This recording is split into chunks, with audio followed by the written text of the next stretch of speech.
আপনি শান্তর কথাবার্তা ধরেন, ও বলে যে এক্সপেকটেশন আমরা যাতে না রাখি।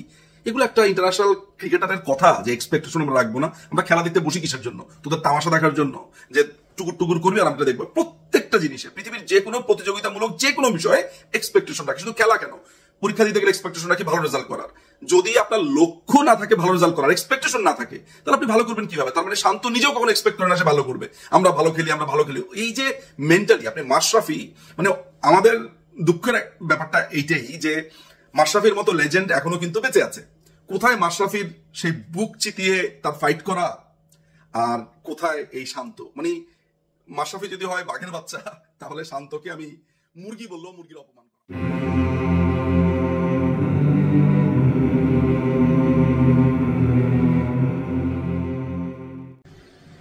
বাংলাদেশের ক্রিকেটে ভবিষ্যতে কি হতে পারে, এটার একটা আগাম ভবিষ্যৎবাণী আমি মনে হয় এখন করতে পারি।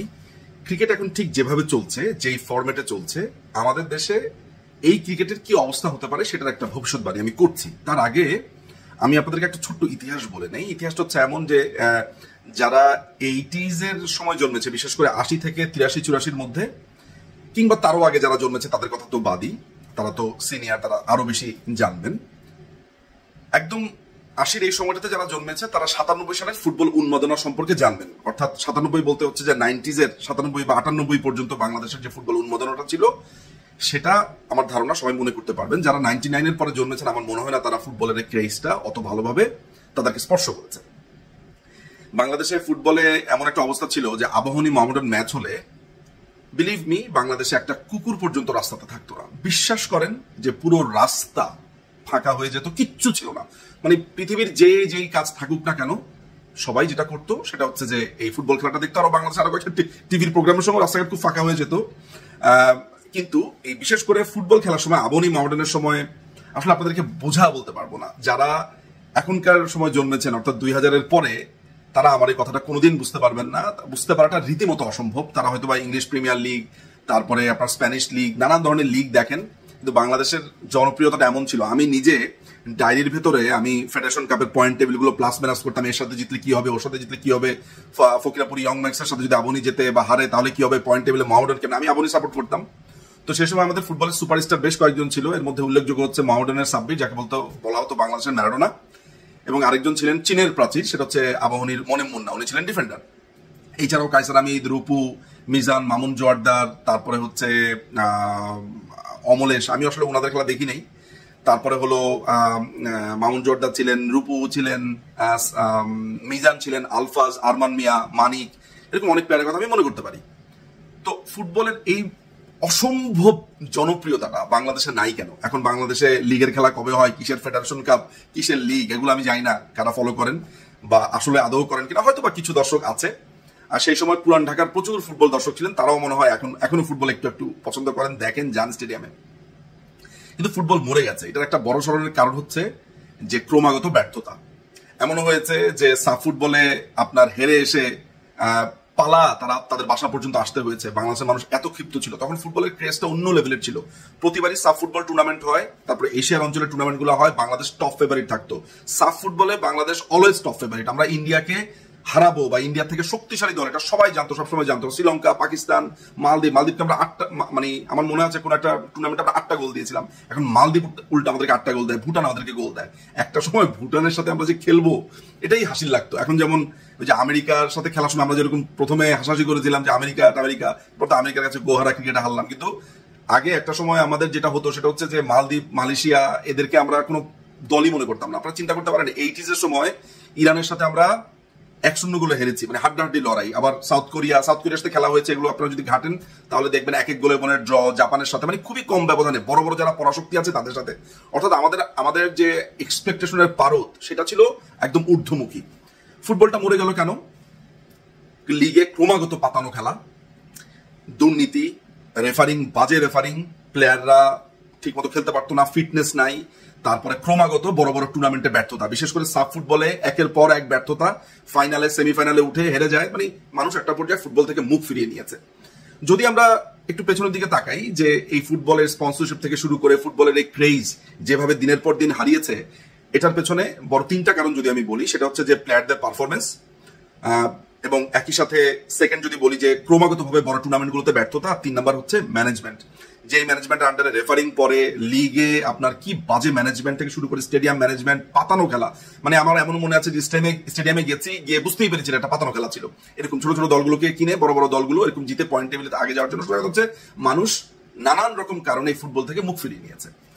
আপনি এবার ক্রিকেটের কথাতে আসি। ক্রিকেট এখন যেভাবে চলছে, আমাদের যে পঞ্চপাণ্ডব বলা হতো, পঞ্চপাণ্ডব কাদেরকে বলা হয়? মাহমুদুল্লাহ, মুশফিক, মাশরাফি, তামিম, আর আরেকটা কে, 5 নাম্বার কে, সাকিব আল হাসান। অর্থাৎ সাকিব, তামিম, মাশরাফি, মুশফিক, মাহমুদুল্লাহ, এই 5 জনকে পঞ্চপাণ্ডব বলা হয়। সবকিছু আমাদের ভালো মতোই চলছিল। বিশেষ করে আমাদের একটা স্বর্ণযুগ মনে হয় চলেছিল আপনার অস্ট্রেলিয়া ওয়ার্ল্ড কাপের পরের বেশ 4-5টা বছর। আমরা কিন্তু তখন we were just flying high. আমাদের অবস্থাটা এমন ছিল যে আমরা যাকে তাকে যেখানে সেখানে হারাবো, এরকম একটা অবস্থা ছিল। সেই সময় সাকিব বলেন, তামিম বলেন, প্রত্যেকের যে টিম, আমাদের যে টিম কম্বিনেশন, তাদের যে নিজেদের ভিতরে বোঝাপড়া অসাধারণ ছিল। 2019 সালে চ্যাম্পিয়ন্স ট্রফি 2017 হলো। সেই 17তেও আমরা অসাধারণ খেলেছি। আমার মনে আছে যে আমি সোফিয়া গার্ডেনে গেছিলাম, সেখানে আমরা নিউজিল্যান্ডকে হারালাম। আমাদের 4টা উইকেট পড়ে গিয়েছিল 30 রানে মনে হয়। মাহমুদুল্লাহ, সাকিব দুজনই ব্যাক টু ব্যাক একই সাথে সেঞ্চুরি করলো সোফিয়া গার্ডেনে, কার্ডিফে। ওই ম্যাচে আমরা জিতে এসেছি। এরপরে 2017 পর থেকে আমাদের আস্তে আস্তে এই পুরো ফাটল ধরা শুরু করে। আপনারা লক্ষ্য করে দেখেন 2019 বিশ্বকাপের আগে সাকিব কি করলো, আপনার ওই ফটো সেশনে আসলো না। সাকিবের ওয়াইফ এবং তামিমের ওয়াইফ দুজন লেগে গেল। তারপরে বিভিন্ন প্লেয়ারদের ওয়াইফ স্ট্যাটাস দেওয়া শুরু করলো। মানে সোজা কথা হচ্ছে যে ভেতরে একটা ভয়ঙ্কর অসন্তোষ শুরু হলো।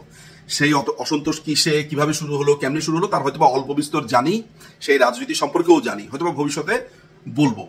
কিন্তু ওই যে আমাদের ফাটলটা শুরু হলো, এবং একই সাথে আমাদের যে বোর্ড প্রেসিডেন্ট পাপন ভাই ইজ এ ফাদার ফিগার। আমি ব্যক্তিগতভাবে যতদূর বুঝি, জানি, শুনেছি, কিন্তু উনি আসলে একজন ভালো প্রশাসক হতে পারেন নাই, অর্থাৎ স্ট্রিক্ট প্রশাসন হতে পারেন নাই। উনি রাগেন, আবার কিছুক্ষণ পরে উনি রাগ ওনার ঠান্ডা হয়ে যায়। কিন্তু আমাদের যে আহম মোস্তফা কামাল অর্থাৎ লোটাস কামাল সাহেব, তিনি কিন্তু এমন ছিলেন না। তিনি কিন্তু যথেষ্ট স্ট্রিক্ট ছিলেন।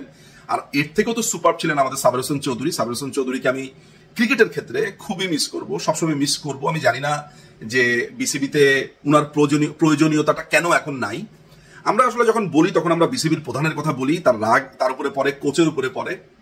দেখেন, একটা স্টুডেন্ট যদি পড়ালেখার ক্ষেত্রেও আমি যদি ধরি, একজন স্টুডেন্ট, আপনি তাকে সারাদিন ধরে বই খাতা বেটে তার মুখের ভিতরে যদি ঝুঁকা দেন, ওর যদি মেধাটা না থাকে, বা তার যদি, অনেকের মেধা থাকে না কিন্তু প্রচুর পরিশ্রমের স্পৃহা থাকে, এই পুরো ব্যাপারটা না থাকলে আপনি ভালো কোচ, ভালো প্রশাসকের অবশ্য সবসময় দরকার থাকে, কিন্তু ভালো কোচ এনে কোচিং স্টাফ আপনার লাভ কি যখন আপনি আসলে মাঠে গিয়ে পারফরমেন্স করতে না পারেন।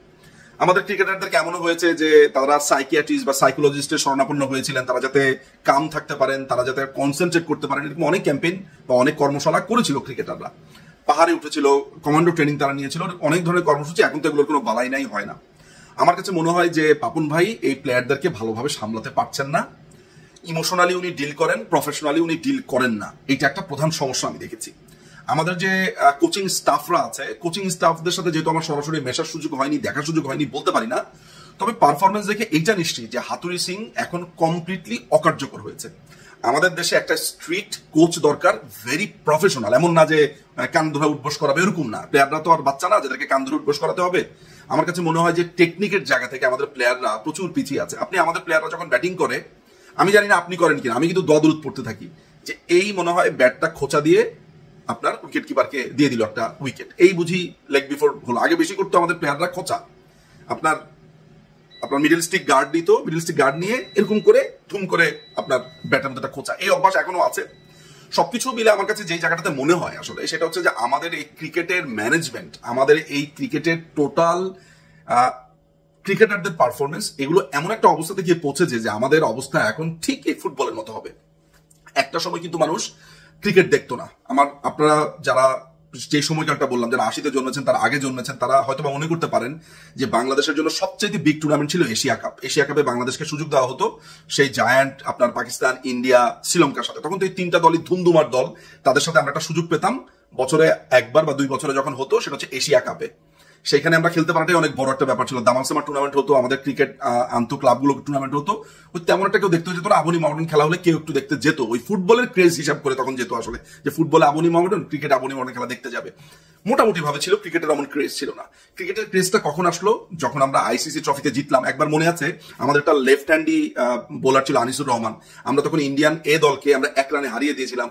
ঢাকা স্টেডিয়ামের তখন আপনার কোনো এরকম ফেন্স ছিল না, এরকম বেড়াটা ছিল না, পুরো স্টেডিয়াম ভেঙে আপনার এই মাঠের ভিতরে ঢুকেছে, এরপরে ফেন্সটা লাগানো হয়। অর্থাৎ ক্রিকেটের ক্রেজ কোন পরিমাণে ছিল ওই সময়টা। আমাদের পেস বোলার ছিল সজল চৌধুরী, আনিসুর রহমান, তারপরে আরেকটা লম্বা প্লেয়ার ছিল, আমি আসলে নাম মনে করতে পারি না, অনেকের নাম ভুলে গেছি। আমার একটা পিন হিটার ছিল পার্থ, তিনি ইসে খেলতেন, আবনিতে খেলতেন, আলশারিয়ার রোকন, আমি অনেকের নামই মনে করতে পারি আসলে।